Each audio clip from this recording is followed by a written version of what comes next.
The Empire of Illusion: How Trump and the globalist elite looted America into collapse. Donald Trump's rise to power was not a triumph of populism, but a carefully orchestrated deception. His campaign was built on hollow slogans like "drain the swamp" and the endlessly repeated fake news mantra. Ironically, the very propaganda weapon he used to manipulate public perception and distract from his own lies.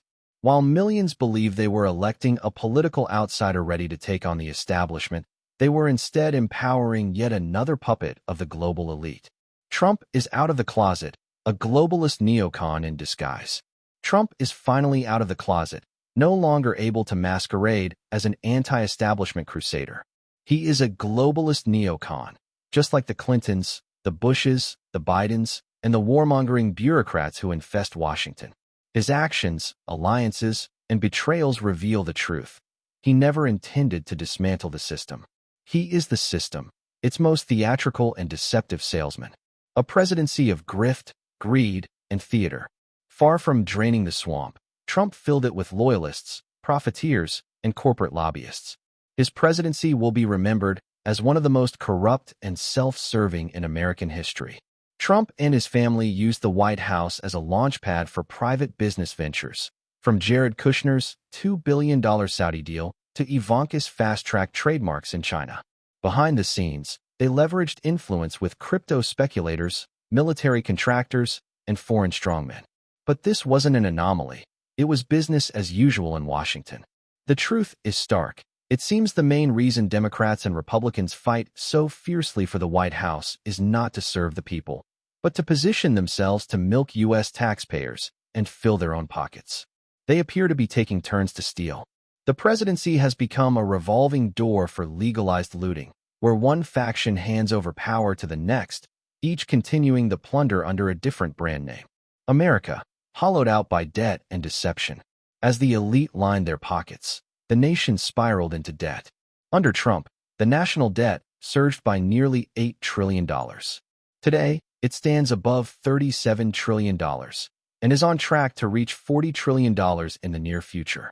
The so-called booming economy was an illusion built on stock market manipulation, bloated defense budgets, and pandemic bailouts that enriched the already rich. Working Americans were left with crumbs, inflation, and a deteriorating standard of living. Despite his promises, Trump never dismantled the military-industrial complex. He expanded it, signing off on record defense budgets, increasing drone strikes, and keeping U.S. troops entangled in global conflicts. His America First rhetoric was a smokescreen for continued servitude to defense contractors and Wall Street. Authoritarian parallels: Trump and Maduro. Trump's leadership style mirrors that of Nicolas Maduro. Both are authoritarian showmen who weaponize nationalism to justify corruption and consolidate power. Both rule through media manipulation, cults of personality, and loyalty over truth. Their regimes are not built on democracy. They are built on illusion and suppression. From Bush's WMDs to Netanyahu's Iran lies.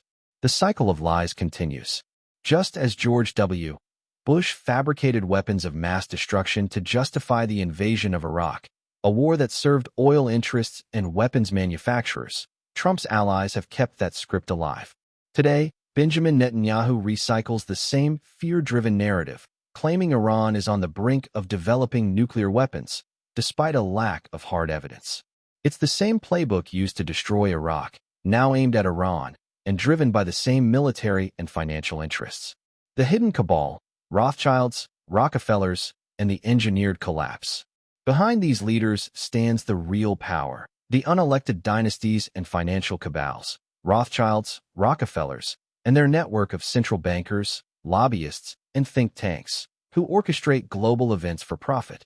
These families and institutions have financed both sides of wars, manipulated currencies, and embedded their influence into every major Western government. Trump was never a threat to them.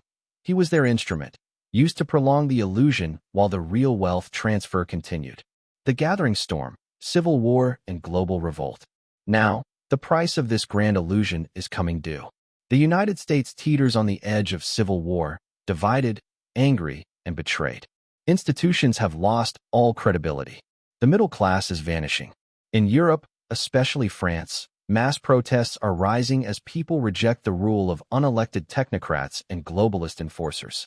The same rot infecting Washington is spreading across the West.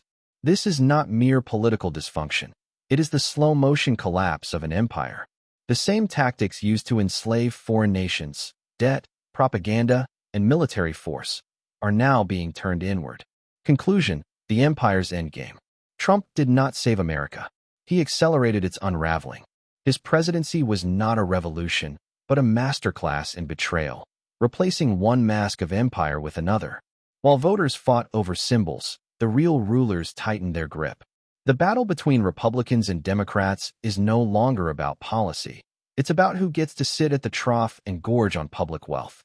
It is an illusion of choice, designed to distract while the theft continues. The system is breaking.